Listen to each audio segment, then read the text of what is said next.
അടുത്ത് ബന്ധപ്പെട്ടിട്ടുള്ള ആളുകളാണ് മമ്മൂട്ടിയും മോഹൻലാലും. ഈ നടന്മാരെന്ന നിലയിൽ താങ്കൾ ഇവരെ രണ്ടുപേരെയും കൂടെ തുലനം ചെയ്താൽ ആർക്കായിരിക്കും അഭിനയത്തിന്റെ കാര്യത്തിൽ ചിതവ്? ഒരു ആക്ടർ എന്നുള്ള നിലയിൽ മമ്മൂട്ടി പല ലിമിറ്റേഷൻസ് ഉണ്ട്. ഇല്ലെന്നുള്ള കാര്യം മോഹൻലാലാണ് യൂണിറ്റിയെ കണ്ട അത് അദ്ദേഹത്തിന്റെ എന്റെ വ്യക്തിപര നേട്ടങ്ങൾ പറയുന്നത്. യൂണിറ്റിയെ കണ്ടിട്ടുള്ള ഏറ്റവും വലിയ ആക്ടർ എന്ന് പറയുന്ന മോഹൻലാൽ ഒരു സംഗീതം. മലയാള സിനിമയുടെ ആരാധകനാണ് താൻ. മോഹൻലാലിനെ പോലെ സ്വാഭാവികമായി അഭിനയിക്കുന്നവരില്ല. I have great admiration for Mohanlal. I think he is one of the finest actors in the country today. He's so relaxed and so normal and so effortless in his performances. I always keep telling him that. I had the good fortune to work with him in Ram Gopal Verma's film, and but I've always believed that he is the most natural actor that we have in the country today. South Indiailalla ലോകത്തിൽ തന്നെ എന്ന് പറയാം ഇത്രയും ഈസിയായിട്ട് അഭിനയിക്കത്തക്ക ഒരു നടൻ നമ്മുടെ ലാൽ മാത്രമേ ഉള്ളൂ. பாம்பேக்கு போறேன், ஆந்திராக்கு போறேன், நிறைய ஊர் சுத்தி இருக்கேன். அங்க கூட அவங்க எல்லாம் மோகன்லால் சார் பத்தி பேசிட்டு இருப்பாங்க. அப்பா என்ன ஒரு ஆக்டர், இப்படி பண்றாரு இருந்தாല്. ഒരു ആർട്ടിസ്റ്റ് എന്ന നിലയ്ക്ക് ഞാൻ അങ്ങയുടെ അഭിനയം കണ്ട് അത്ഭുതപ്പെട്ടിട്ടുണ്ട്. എന്തൊരു റേഞ്ചാണ്. ലാലിന്റെ കൂടെ അഭിനയിക്കുമ്പോൾ വളരെ അധികം സൂക്ഷിക്കണം. ബിക്കോസ് ആ സീൻ മുഴുവൻ അങ്ങനെ തന്നെ മുഴുങ്ങും. അതുകൊണ്ട് കണ്ണ് ചിമ്പാൻ പോലും പാടില്ല. ഇത്രയും ഒരു നല്ല ആർട്ടിസ്റ്റിന്റെ കൂടെ എനിക്ക് അഭിനയിക്കാൻ ഒരു അവസരം കിട്ടിയിട്ടില്ലല്ലോ എന്ന് പല പ്രാവശ്യം ഞാൻ വിചാരിക്കാറുണ്ട്. ഒരു പ്രത്യേകതയാണ്, ഒരു പ്രത്യേക അനുഭൂതിയാണ് ലാലിന്റെ ഒപ്പം അഭിനയിക്കുമ്പോൾ. ഏറ്റവും പുതിയൊരു ആർട്ടിസ്റ്റിന്റെ ഒരു പെരുമാറ്റം ഉണ്ടായിട്ടുള്ള ലാലായിട്ട് ഞാൻ ലാലിനെ അനലൈസ് ചെയ്യുന്ന ഒരു സംഭവമാണ്. ഞാൻ ആരോടും പറയും ഇതിനെക്കാട്ടിലും നല്ലൊരു ആക്ടറായിട്ട് എന്റെ ജീവിതത്തിൽ വർക്ക് ചെയ്തില്ല. ആൻഡ് ഈസ് എന്റെ അടുത്ത് ചോദിക്കുകയാണെങ്കിൽ ഇന്ത്യയിലെ ഏറ്റവും നല്ല ആക്ടറാണെന്ന് എന്നോട് ചോദിച്ചാൽ ഞാൻ ഡെഫിനറ്റ്ലി മോഹൻലാലാണെന്ന് മാത്രമേ പറയൂ. മണിരത്നം പോലുള്ള ഡയറക്ടേഴ്സ് എന്നോട് പറഞ്ഞിട്ടുണ്ട് ഞാനിനി ഇയാളെ വെച്ച് പടം എടുക്കില്ല. ഞാൻ ചോദിച്ചു അല്ല കട്ട് പറയാൻ നമ്മൾ മറന്നുപോയി, കണ്ടോണ്ട് നിൽക്കും. ഒരു ഡയറക്ടർ എന്നുള്ള പൊസിഷൻ വിട്ടുപോകുന്നു. ഹൗ ഡിഡ് യു മാനേജ് എന്നുള്ള. So definitely he is a great actor. Mohanlal சாரோட பாடி லாங்குவேஜ் ரொம்ப பிடிக்கும். மோகன்லால் சாரோட படங்கள் பார்க்கும்போது வந்து ஒரு மியூசிக் மாதிரியே இருக்கும் அவரோட பாடி லாங்குவேஜ். அவரோட விரல்கள் பேசும், கட்டவரல் பேசும், ஒரு நக்கிள்ஸ் பேசும், எல்போ பேசும். ഡയലോഗ് മാറിയ അവരുടെ ബോഡി ലാംഗ്വേജും അഴകാ இருக்கும். മോഹൻലാലിന് പകരം മോഹൻലാൽ മാത്രം. കാര്യം അതാണ് അദ്ദേഹത്തിന്റെ ഗ്രേറ്റ്നെസ്. അഭിനയിക്കുകയാണെന്ന് നമുക്കൊരിക്കലും തോന്നത്തില്ല.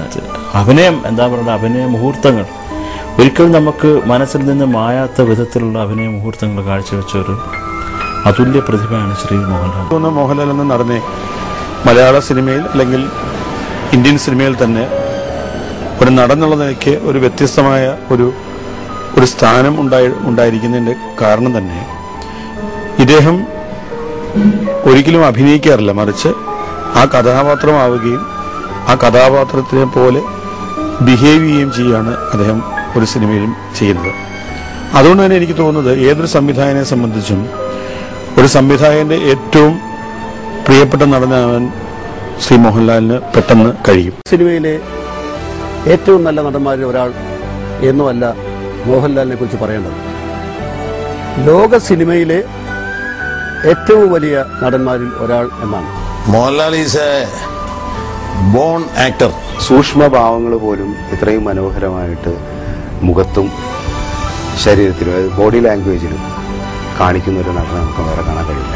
യാതൊരു പ്രയാസമില്ലാതെ, ഒരു സ്റ്റിഫ്നെസ് ഇല്ലാതെ ആ കഥാപാത്രമായിട്ട് മാറാനുള്ള കെൽപ്പും കഴിവും അതൊരു അനുഗ്രഹം തന്നെയാണ് ദൈവത്തിന്റെ. He has an amazing ability to just be the character and not play the character. I think that's his greatest. ഏത് തരത്തിലുള്ള ഡയറക്ടേഴ്സിലൂടെയും ഏത് സെറ്റപ്പിലും ഏത് രാജ്യത്ത് നിന്നാലും മോഹൻലാൽ എല്ലാം ചുരുങ്ങിയ സമയം കൊണ്ട് അവരുടെ പ്രിയങ്കരനായി തീരും. I think it's a very, very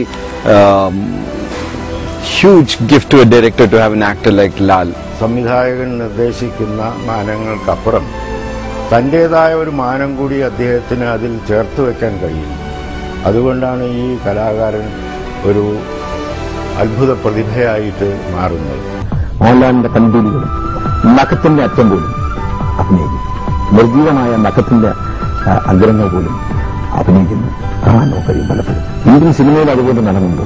നമുക്ക് നല്ല സുന്ദരനാണ്. ഇപ്പൊ പഴശ്ശിരാജയൊക്കെ നമുക്ക് തന്നെ വേറെ കണ്ടിക്കാൻ പറ്റില്ല. മമ്മൂക്കയ്ക്ക് മാത്രം ചെയ്യാൻ പറ്റുന്ന ഒരുപാട് കഥാപാത്രങ്ങളുണ്ട്. പഴശ്ശിരാജ, വടക്കൻ വീരഗാഥ, ന്യൂഡൽഹി, ഇതൊക്കെ മമ്മൂക്കയ്ക്ക് മാത്രം ചെയ്യാൻ. അത് മലയാളത്തിന്റെ അഭിമാനമാകുന്നുണ്ട്. പക്ഷേ ഒരു ഏത് ലെവലിലേക്കും വരികയും ഉയരുകയും ചെയ്യുന്ന, ഉയരുകയും താഴുകയും ചെയ്യുന്ന അഭിനയത്തിന്റെ ഒരു റേഞ്ചാണ് മോഹൻലാലിന്റെ. ബിസിനസ്സിലൊന്നും അദ്ദേഹം സക്സസ് ആണെന്ന് വിശ്വസിക്കുന്നില്ല. അവനൊന്നും പുള്ളി ഉള്ളത് യഥാർത്ഥ കലാകാരൻ. ഓരോ സെൽസിലും അഭിനയം നിറഞ്ഞു കൊടുക്കുന്ന ഒരു കലാകാരൻ.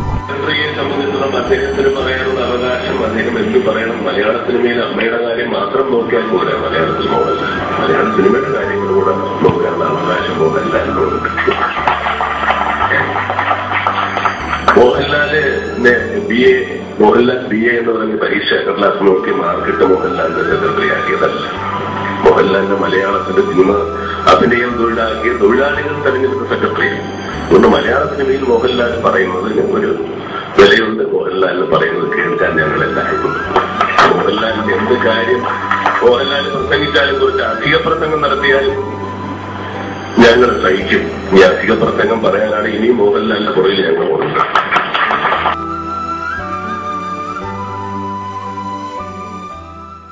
നമ്മുടെ ലാലേട്ടൻ എന്ന് കേൾക്കുമ്പോൾ തന്നെ ഞാൻ അന്നൊരു പാട്ട് പാടിയുണ്ട്, ഓർക്കണ്ടെങ്കിൽ ലാലേട്ടനെ കുറിച്ചിട്ട്.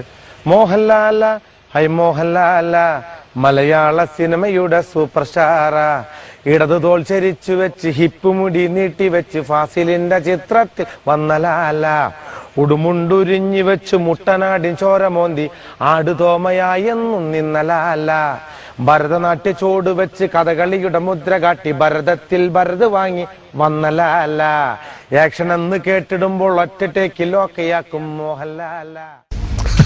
ലാലിനെ സംബന്ധിച്ച് അതല്ല, കിട്ടുന്നത് എന്തും റിയാക്ട് ചെയ്യാന്നുള്ള. എന്നെ സംബന്ധിച്ചും കിട്ടുന്നതിന് എന്തും റിയാക്ട് ചെയ്യാന്നുള്ള ഈ ആക്ഷൻ ആൻഡ് റിയാക്ഷൻ ആണ് പ്രേക്ഷകരെ രസിപ്പിക്കുന്നത്. അത് ഞാനും ലാലും വരുന്ന പടങ്ങളിൽ മിക്കവാറും അത് ഉണ്ടാവാറുണ്ട്. ഞങ്ങൾ തമ്മിൽ സംസാരിച്ചിട്ടൊന്നുമല്ല.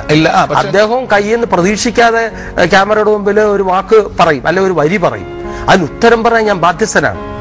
അല്ലാതെ റെസ്പോണ്ട് ചെയ്യണം. ഒരു വെട്ട് വന്നാൽ തടുക്കണം.